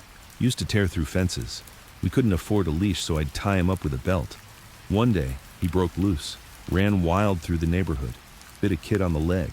Parents screamed, called the cops. I knew what that meant. David waited. "So I took him out to the river," Mickey said. "Shot him twice in the head. Didn't hesitate." "Why are you telling me this?" David asked softly. Mickey looked at him. "Because that's what power is, kid. It's not about being fearless. It's about knowing when something you love turns dangerous. And having the guts to pull the trigger anyway." David said nothing. Mickey stood up. "For years I thought I was the one holding the leash." He walked toward the door as the guards came in to take him back. "But I was always the dog." That night, the mirror returned. Only this time, it showed everything. The alley in Boyle Heights, his first fight, his ma crying at the table, Bugsy in the casket, Nino floating in the river, Johnny bleeding out, Candy staring back at him like she forgave him, or maybe she didn't. And finally, himself, sitting in a dark room, looking smaller than he ever imagined. He whispered to the mirror, "You win." The mirror didn't reply, just reflected, like it always had. There was something different about Mickey that week. David noticed it the moment he walked into the visitation room. The way Mickey sat, not slouched, not posturing, but still. Still like a man waiting on a knock at the door that he knew was coming, and he wasn't sure if it'd be a priest or a bullet. He didn't look angry, didn't look proud. He looked finished. "You're early," Mickey muttered as David sat down. "No," David replied, setting the tape recorder on the table. "You're just awake now." Mickey smiled at that, a thin, worn smile that barely touched his eyes. The guards had started calling David the priest, half as a joke, half because they noticed the way Mickey only talked to him now. The guards had all seen monsters rot inside prison walls, screamers, brawlers, ghosts in skin. But Mickey was something else. He was a man slowly turning himself inside out. And David was the only one he let see it. "I had a dream last night," Mickey said after lighting a cigarette. "You were standing on a rooftop in the rain, suit soaked, notepad in your hand, asking me questions. But I couldn't answer. My mouth was full of teeth." David blinked. "Teeth?" Mickey nodded. "They just kept falling out. Every time I opened my mouth to speak, more teeth. Bloody, cracked, like the words were trying to claw their way out but couldn't get past the rot." David hesitated. "Do you think that means something?" Mickey chuckled. "Everything means something. That's the problem." He took a drag. "You ever wonder if some people just weren't supposed to be born?" David frowned. "You think that about yourself?" Mickey didn't answer right away. Then, "Sometimes I wonder if my ma should have just kept walking past that clinic on 7th where the other girls went to get fixed. Saved everyone a lot of trouble." David stayed quiet. Mickey looked at him. "I'm not fishing for pity, kid. I'm just being honest. I was good at hurting people. Too good. That kind of talent don't come from nowhere. It comes from something missing. Like a part of me never made it out of the womb." He leaned forward. "You still want the truth?" David nodded. Mickey tapped the cigarette ash onto the floor, even though there was a tray right beside him. "Then you better stop treating me like a tragic figure." "I wasn't tragic. I was the fucking storm." That day, Mickey told him about the murder that haunted him, the one he'd never admitted to anyone, not even his closest guys. His name was Marty Goldman, bookkeeper. Smart. Too smart. He skimmed 10 grand, thought I wouldn't notice. That wasn't the problem. David listened, pen still. The problem was, he confessed. David looked up. "You mean, he told you the truth?" Mickey nodded. "Came to my house, hat in hand, tears in his eyes. Told me he did it, that he was desperate, that his daughter was sick and needed surgery. Did you let him go?" Mickey shook his head. "No." "Why?" Mickey stared at the recorder. "Because if I let one man cry his way out, the whole damn city would follow." He rubbed his face. "Shot him in the chest, then the head, buried him in a citrus grove. His daughter died 2 weeks later. Didn't even make the papers. David's pen stopped. That's the one that keeps me up. Not the rats, not the hitters. Him. Because he told me the truth, and I killed him anyway. Mickey leaned back. There's no coming back from that. The following week, David showed up late. Mickey was already sitting at the table, tapping a slow rhythm with his fingers. And David apologized. Mickey waved it off. No point in saying sorry, he said. Not in here. David clicked on the recorder. You ever get tired of talking? He asked. Mickey smirked. You ever get tired of pretending this is about a book? David blinked. You think I don't know? Mickey said. You come in here like a student, but your eyes say something else. You're not studying me. You're waiting. For what? For the moment I fall apart. The moment I break. You think that's when the real story comes out. But I'll let you in on a secret. He leaned close. I already broke. The day Candy walked out. The day I let Johnny get taken. The day I realized the city didn't remember my name unless it was printed next to a courtroom sketch. He sat back. But I'm still talking. Not because I need to, but because if I don't, I might forget I was ever real. By week 5, the interviews became confessions. No more questions, no more prompts. Just Mickey, unloading. He talked about the women, the ones he loved, the ones he used, the ones he paid to pretend, the ones who stayed long enough to steal from him, and the ones who didn't even bother. He talked about the time he cried after killing a kid in a parking garage, a 17-year-old who tried to stick up one of Mickey's trucks. I didn't cry because I felt bad, he said. I cried because he reminded me of me. Same eyes, same fists, same anger. I should have given him a job.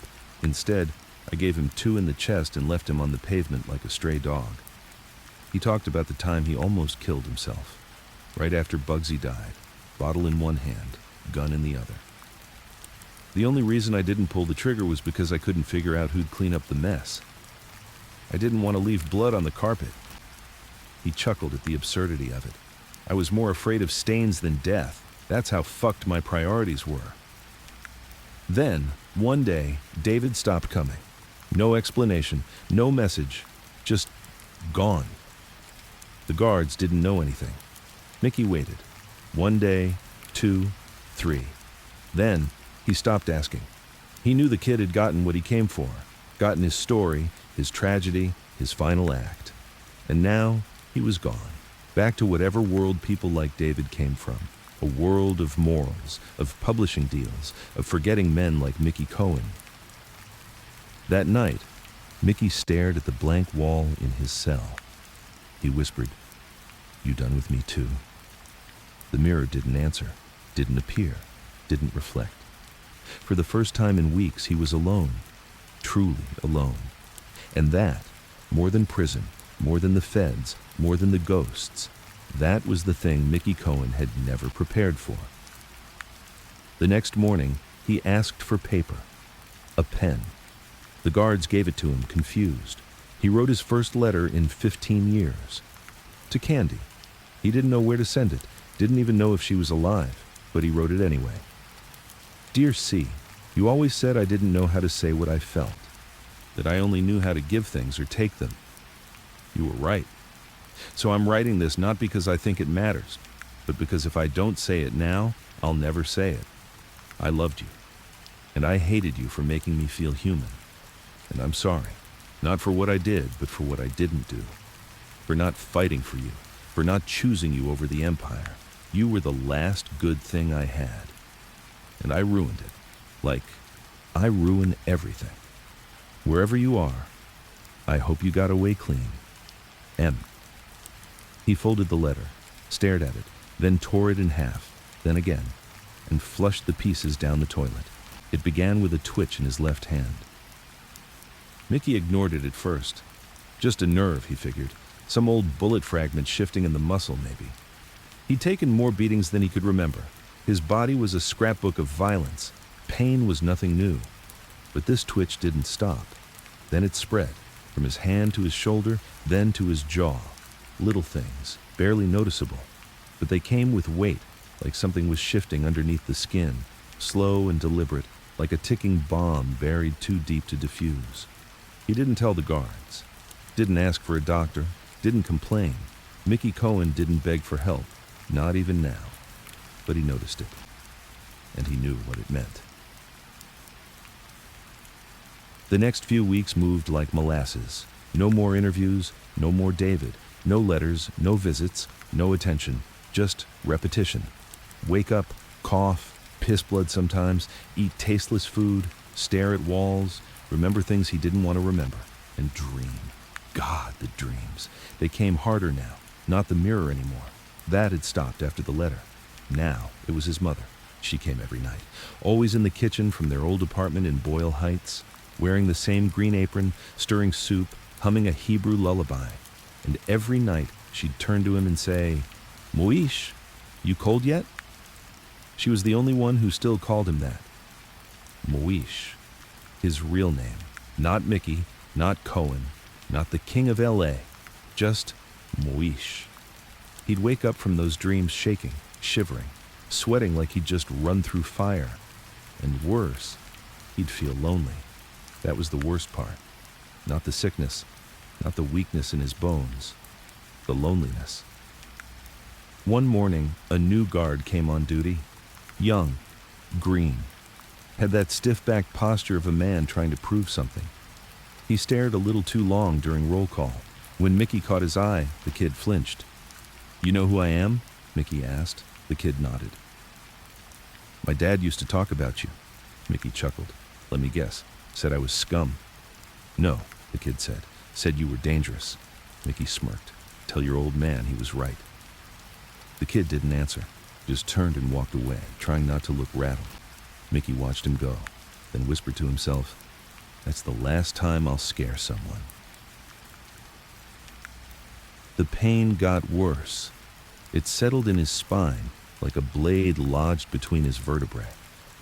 The prison doc finally came to look at him after he collapsed during rec time. Diagnosis: degenerative neurological disorder. No fancy name, no real cure, just slow, certain decline. "We'll move you to medical," the doctor said. "No," Mickey said. "I'd die in my cell." The doctor tried to argue.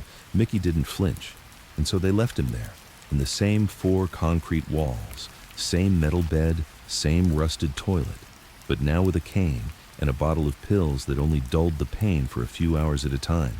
His legs stopped working right, then his fingers, then his voice started to slur, but his mind, still sharp.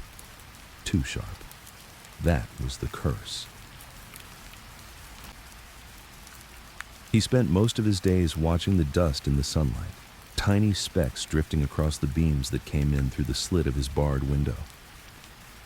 He'd never noticed them before, never took the time. Now, they felt like the only thing still moving in his world. Sometimes he imagined they were ashes, bits of the past burned down to nothing, floating around him like ghosts without faces. A few weeks later, a letter came. No return address, no name, just one sentence written in neat cursive on a torn piece of paper. "I lived. See." He stared at it for a long time, hands shaking, eyes burning. He read it again, and again, until the ink felt carved into his skull. She was alive. Candy. Somewhere out there, breathing, walking, far from the noise, far from the ruin. And she lived. Mickey sat on the edge of the bed for an hour, holding that paper like it was the last piece of his life that hadn't turned to dust. He didn't cry. Not exactly. But he felt something break open inside. Not pain, not regret, just a hollow ache. The kind of ache you feel when you realize you finally let go of something you'd been clutching so tightly, your fingers bled. He wrote a letter back. Didn't know where to send it, didn't matter. He wrote it anyway. Good. That's all I needed to know. Then he burned it in the corner of the cell, watching the flames chew through the words like they were never meant to last. His final confession came quietly. No fanfare, no priest, no David, no tape recorder, just Mickey whispering into the air, as if the walls still remembered who he was. "I did it all. Every lie, every kill, every dollar, every betrayal. It was me. He coughed, blood in his palm. I wasn't a good man. I wasn't even a bad one.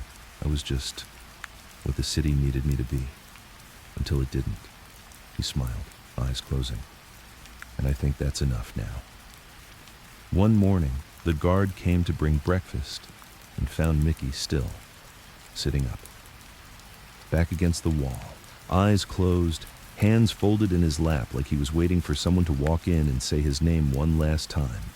He didn't move, didn't blink, didn't breathe. They didn't have a funeral. No one claimed the body. No flowers, no headlines, just a file stamped deceased, a toe tag, and a box of ashes sent to no one in particular. But the young guard, the one with the stiff spine, he took something from the cell before they cleared it out. A slip of paper, folded twice. It had been taped behind the mirror. It read, "I was real. That's all that matters. MC." The guard kept it in his wallet for years. Never told anyone why. Los Angeles didn't blink when Mickey Cohen died. No headlines, no parades, no final trial. Just a whisper across some courtroom benches and a brief mention in the Metro section of the Los Angeles Times. Former mob figure dies in custody. That was it. No legacy, no drama. Just a line in black ink between an obituary for a retired schoolteacher and an ad for used Buicks. But in certain corners of the city, the name Mickey Cohen still meant something. Not to the new guys, the slick tech millionaires buying up real estate in the hills, or the influencers turning Sunset Strip into a neon museum of vanity. No, they didn't know who he was. To them, Cohen was just a name they heard in passing. Maybe a reference in a Tarantino movie. Maybe a grainy photo in some dusty true crime podcast. But to the old-timers, to the ones who remembered what the city used to be, who remembered when deals were made in alleyways and power came with a gun tucked in your sock, Mickey never died. He became myth, and myths don't get buried. They get recycled. David never finished the book. The tapes sat in a box under his desk for years. Sometimes he'd play them late at night when the city outside felt quiet and unfamiliar. Mickey's voice crackled through the speakers. Rough, measured, still sharper than the steel bars that once boxed him in. "I was the storm," he'd said. "I was real." And somehow, that stuck with David more than anything else. Because Mickey was right. He wasn't good. He wasn't tragic. He wasn't even misunderstood. He was just real. And real people don't always get clean endings. One day, about 5 years after Mickey's death, David got a call. Blocked number. He answered anyway. The voice on the other end was old, raspy, and direct. "You still got those tapes?" "Who's asking?" "Someone who remembers." Then the line went dead. That was the start of it. Within a week, David's inbox was flooded with messages.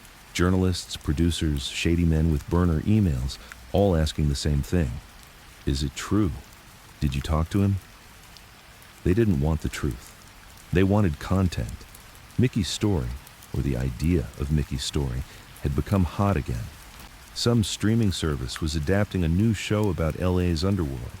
Names were being floated, big ones. They wanted to talk to David, wanted authenticity, wanted access.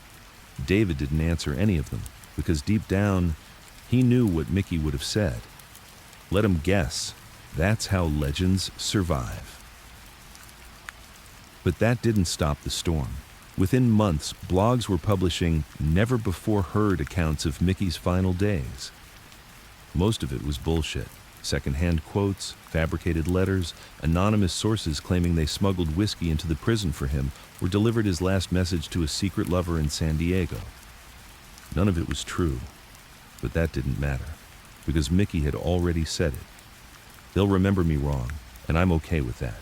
They'll think I was taller, meaner, maybe even sadder. They'll twist it until I sound like a hero or a monster, depending on the lighting." And that's exactly what they did. One article in LA Weekly claimed Mickey died laughing, telling a guard, "Bury me facing east. I always liked watching the sun come up over a city that hated me.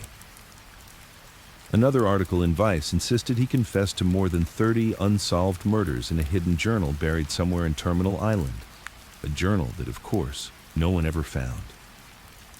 A podcast called City of Sin dedicated an entire season to Mickey's rise and fall. They never spoke to David, never listened to the tapes. But their host described Mickey's life with poetic flair, called him the Velvet Hammer of Los Angeles. It was a good line. It wasn't true. But again, that didn't matter. The only person who might have cared? Candy. She resurfaced once, anonymously. A letter. No name, no return address. David recognized the handwriting. He was what he was. He didn't lie to me. He just never said what he felt out loud. But I knew. I always knew. That was all it said. She never wrote again. But David kept the letter folded in the same box as the tapes, a time capsule of a story that the world wanted to forget and remember at the same time. 10 years after Mickey died, someone tagged his name on the side of an abandoned building in Boyle Heights. Just 3 words, painted in black. Mickey was right. No one knew who did it. The city painted over it the next day. But someone took a photo, and it spread online like fire. Soon, the quote started popping up everywhere. On shirts, stickers, even tattooed on the knuckles of a young gangbanger from Westlake who had no idea who Mickey Cohen even was. The phrase became a kind of rebellion, a code, a shrug at the system, a statement from people who felt unseen, unheard, just like Mickey did, back before the suits and the clubs and the bullets. Ithom. David never cashed in. He could have. A publisher offered him a 6-figure advance. A studio wanted rights to the tapes. Even Netflix came sniffing around. But David always said no, because Mickey wasn't a product. He was a warning, and some stories don't need a bow. One day, David did something he hadn't done in years. He went to the prison, Terminal Island. They'd turned part of it into a museum, a half-hearted effort to preserve history while gentrification chewed through the coast. There was a small plaque near the old isolation wing. Just a sentence. Inmate, Khartoum 706, 112, Mickey Cohen, 1913 to 1993. That was it. No mention of L.A., no mention of Vegas, no mention of the blood or the women or the empire. Just a number. David stood there a long time, reading it over and over. Then he took out a Sharpie from his coat pocket and wrote beneath the plaque, small and simple, "I was real." Then he walked out and didn't look back. Back in the city, the skyline had changed. Taller, brighter, colder. The neon signs had been replaced with glowing logos. The old jazz clubs were now vape lounges and rooftop bars. But if you walked far enough, deep into the bones of the city, the alleys behind Beverly Boulevard, the basements beneath long-closed diners, the cracked sidewalks of East L.A., you could still feel it. The echo, that old tension, that old grit, the smell of sweat, smoke, and gunpowder. And sometimes, when the wind hit just right, you'd swear you could hear a whisper. I was the storm. Her name was Teresa. Nobody knew her when Mickey was alive. Not the papers, not the streets, not even David. She didn't wear furs, didn't have photographs framed beside mink coats, and never stepped into Club Flame or the Macambo. She didn't need to. She worked in the shadows of the system. Prison nurse, Terminal Island, hired in 1984, retired in 1996. And for the last year of Mickey Cohen's life, she was the one who gave him his medication. No reporters interviewed her. No documentaries chased her down. No podcasts knew her name. But she saw him every day as the city forgot him, as the disease tightened its grip, as Mickey Cohen, the king, the gangster, the ghost, became just another patient in a dying corner of a federal building no one wanted to talk about. She was young then, 27, just out of nursing school, grew up in Compton, raised on food stamps and the kind of silence that taught you how to read people without words. Her first day on the job, the older nurse on the floor warned her, "You got Cohen in cell 3C. Don't fall for the charm. He used to run this whole damn city." Teresa didn't care. She wasn't interested in stories. She was interested in vitals, dosages, blood pressure. That first day, she walked into his cell with a clipboard and a guarded expression. He was sitting up, pale, thinner than she expected. His voice was raspy. "You're not my usual nurse," he said. "She's on leave," Teresa replied, checking his pulse. He smirked. "You're not from around here." "No," she said. "I'm from right here." He looked at her like he didn't believe it, but he didn't push. She handed him his pills and turned to leave. Before she stepped out, he said, "You got a nice quiet way about you." She didn't reply. And that's when he knew. She wasn't impressed. Over the months, she became the only person he didn't try to charm. He didn't flirt, didn't boast, didn't try to tell old stories. With Teresa, he was still, because she treated him like a man, not a myth, not a monster, not a piece of walking crime history, just a man who needed pills, water, and silence. And in return, Mickey gave her something he hadn't given anyone in years: honesty. Not in long monologues, not in confessions, but in the quiet things. The way he'd flinch when she checked his back for pressure sores.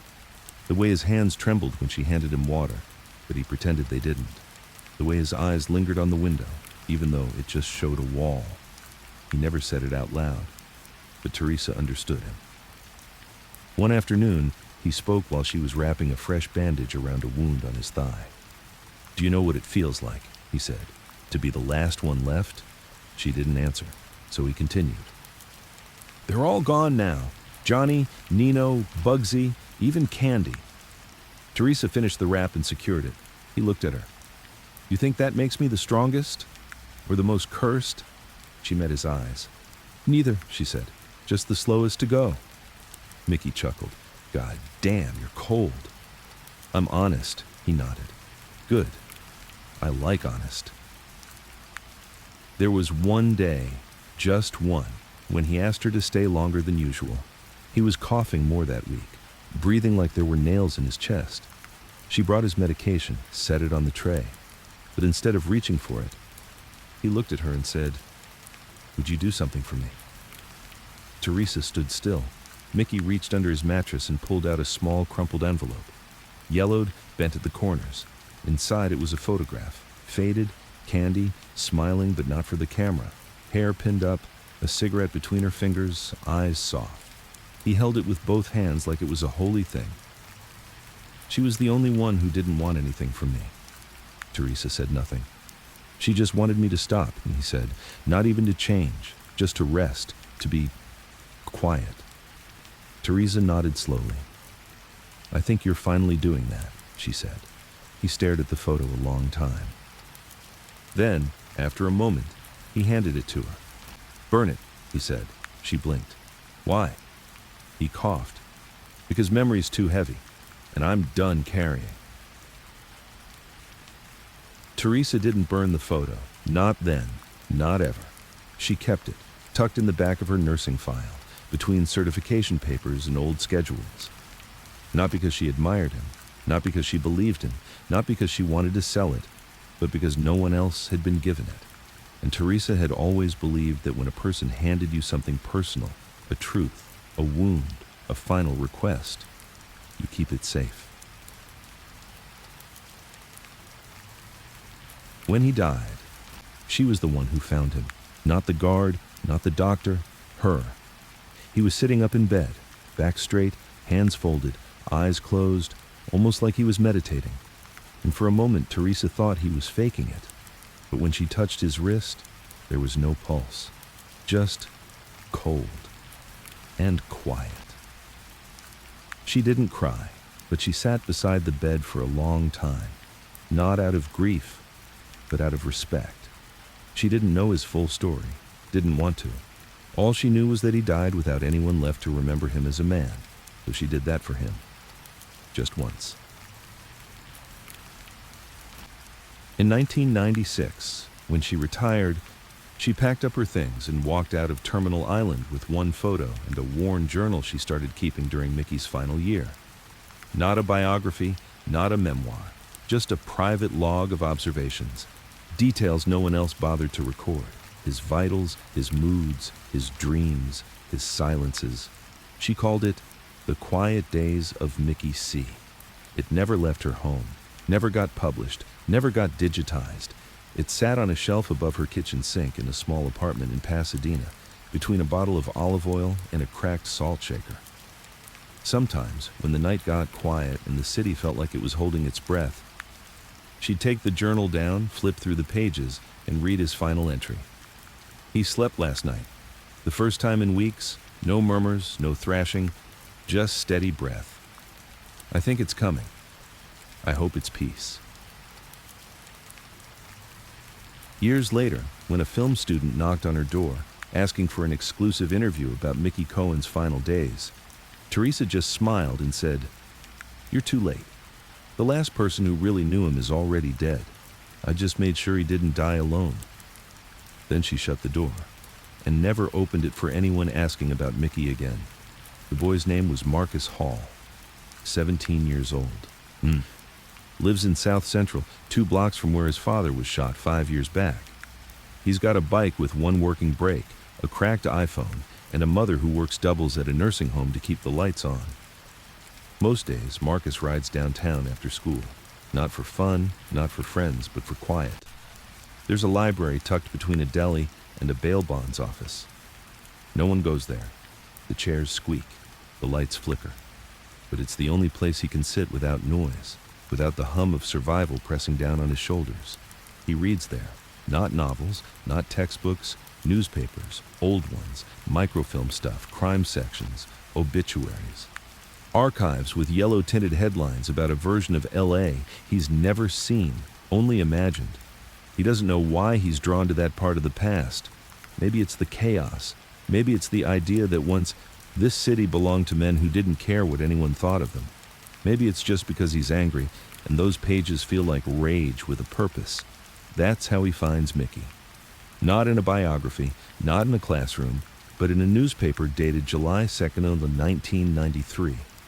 Headline: Former LA mobster dies in custody. The article is short, bare bones, 3 paragraphs, no photo, no tribute, just the facts. Mickey Cohen, 79, died Tuesday morning at Terminal Island Correctional Facility. Once known as the King of Los Angeles underworld, Cohen's influence peaked during the 1940s and 50s. Convicted on tax evasion charges and later connected to organized crime and multiple murders, Cohen spent the last decade of his life in federal custody. No known surviving family members, no funeral arrangements announced. That's it. But Marcus reads it 3 times, then he looks up and says, almost under his breath, "Who the hell was this guy?" A week later, Marcus checks out a book on LA crime history. The cover's a mess, a collage of faces, guns, and neon.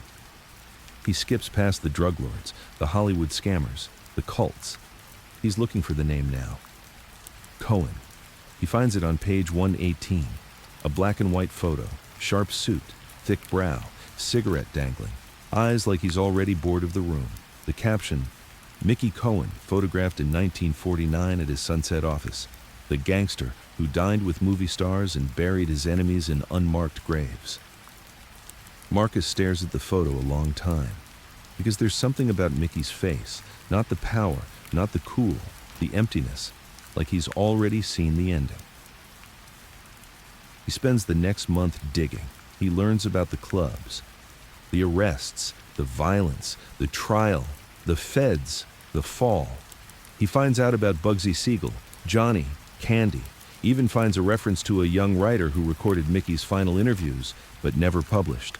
No name, no access, no way to hear them. But Marcus doesn't stop, because for the first time, he feels like there's something here, something that connects, something that doesn't feel fake, like the rappers on his block or the teachers who pretend not to see the fights. Mickey didn't pretend. Mickey didn't ask for forgiveness. Mickey just was, and Marcus respects that. One night, Marcus bikes to the old Terminal Island lot. The prison's long shut down. The land was sold to a private developer. Now it's half rubble, half construction site. But the plaque is still there. The one that says, Inmate Yabba 31 112. Mickey Cohen, 1913 and 1993. Just that. No story, no explanation. Marcus kneels beside it, traces the numbers with his fingers, feels the cold steel, and whispers, "They buried you like a dog." Then, after a pause, "But I remember." He takes out a Sharpie from his backpack, pulls a crumpled piece of notebook paper, writes 3 words, "He was real," and tapes it beneath the plaque. Then he rides home. At school, Marcus writes a paper, not for class, just for himself. Title: What the City Forgot. He opens with a quote he found in an old article. "I wasn't a good man, I wasn't even a bad one. I was just what the city needed me to be." Then he writes about how history picks its heroes and villains, how some men die saints, while others, the complicated ones, vanish in footnotes. How Mickey Cohen, for all his sins, was one of the only people who looked at Los Angeles and said, "No, you don't get to own me. I own you."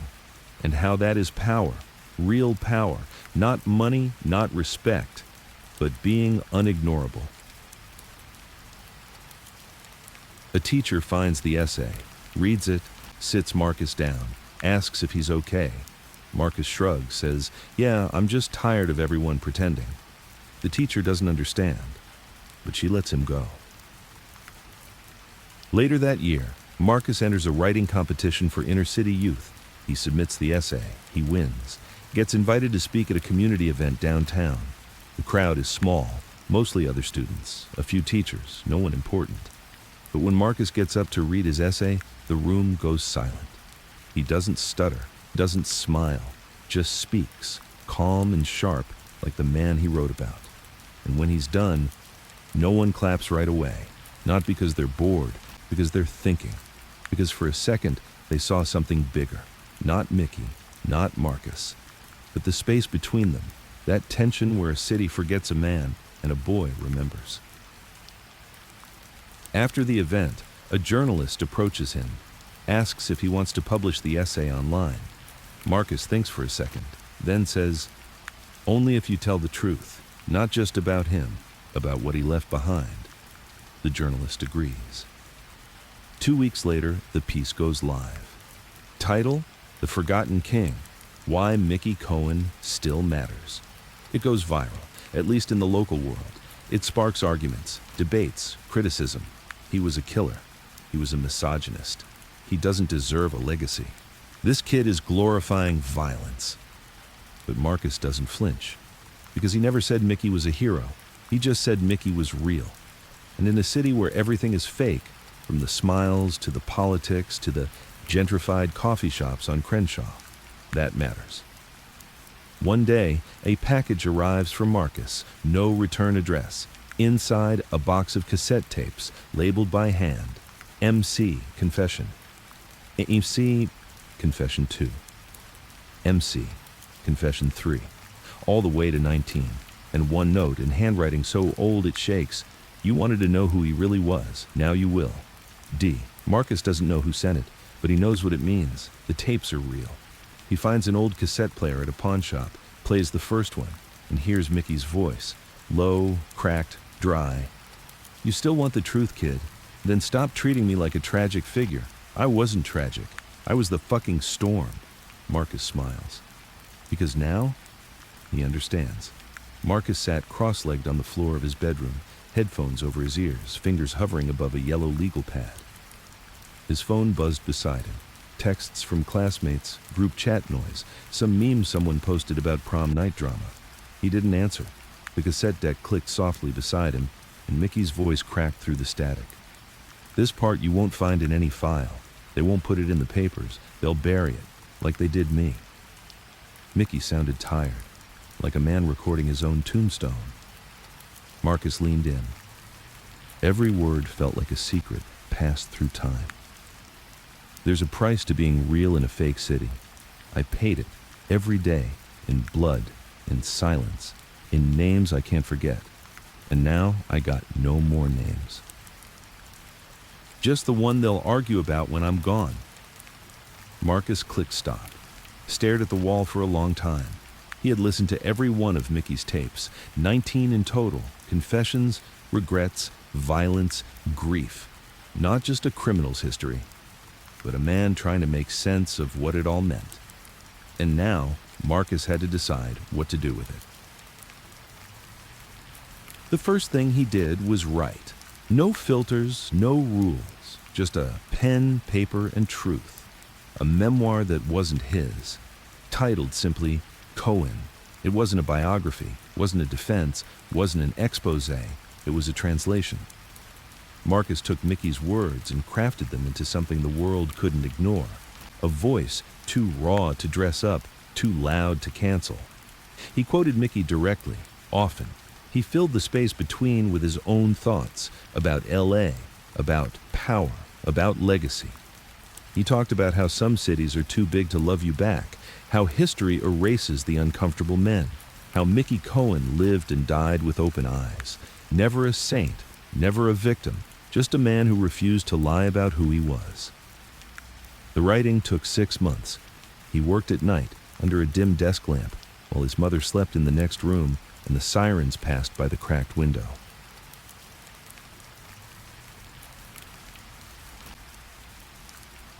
When it was done, he submitted it anonymously to a small indie publisher that ran a zine called Urban Remains. He didn't expect anything. 2 weeks later, they responded. They wanted to print it, all of it, unedited. The book dropped on a cold October afternoon. No advertising, no signing, no press tour, just a small stack of books placed in select stores around LA, under non-fiction, between forgotten memoirs and self-help guides, and a simple black cover with white text, Cohen, as told by the city. People didn't know what it was at first. Some thought it was another gangster cash-in. Others assumed it was fiction. But the ones who read it, they didn't forget it. The book spread like a virus in underground circles. Barbershops, record stores, boxing gyms, poetry nights, podcasts. It wasn't a bestseller. It didn't need to be. It was a real talker. A quiet book that passed from hand to hand with the phrase, "You gotta read this." Not because Mickey was a role model, but because he was a mirror. And in a city full of glass, reflections matter. A quote from the book started showing up online. "I didn't want to be forgiven. I just wanted to be remembered without the lie." That line hit. Especially with people who'd never had a chance to shape how their stories were told. Soon, murals appeared in alleyways, not of Mickey's face, but of the quote. One night, someone painted it under a freeway pass in Echo Park, white spray on black concrete. The city painted over it. It came back 2 days later, and stayed. Journalists caught on eventually. They tried to find the author, traced the manuscript, found nothing.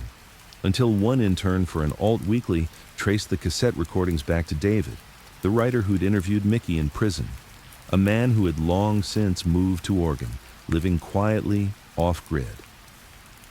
They reached out. He didn't reply. But days later, the publisher of Urban Remains received an unmarked envelope.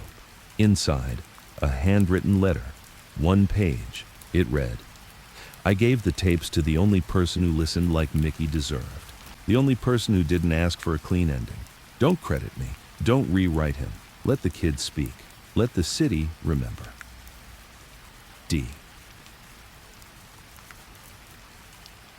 By the time the second print of Cohen dropped, the buzz was louder. Local college professors started using it in urban history courses.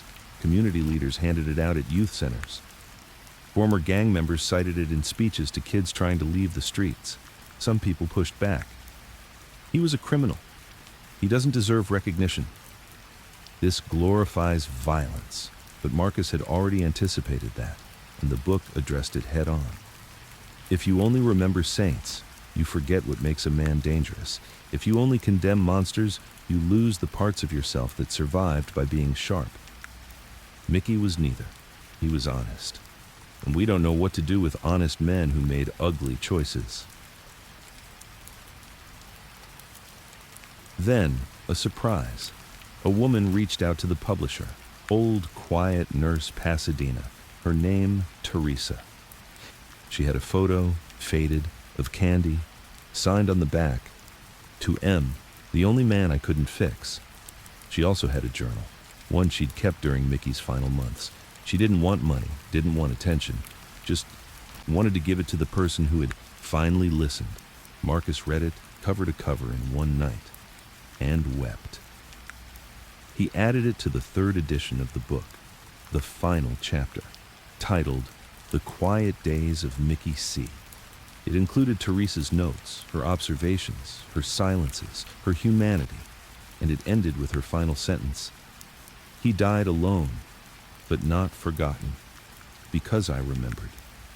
And now, someone else will too. The fourth and final edition of Cohen included a new preface, signed with a name, Marcus Hall. In it, he wrote, I never met Mickey Cohen, I never shook his hand, never saw his city, but I saw his story. And in it, I saw the parts of myself this city wanted to forget. I'm not him, but I understand him, and I think that's enough. Years later, Marcus would become a teacher, not in Beverly Hills, not in Malibu, but in South LA, where kids don't read books unless they feel like survival guides. He kept a copy of Cohen on his desk, never made anyone read it, but it was there. Every day, waiting for the next kid to ask, who was this guy? And when they did, Marcus would smile and say, someone who didn't ask for forgiveness, just a little honesty. Then he'd hand them the book and let the story begin again.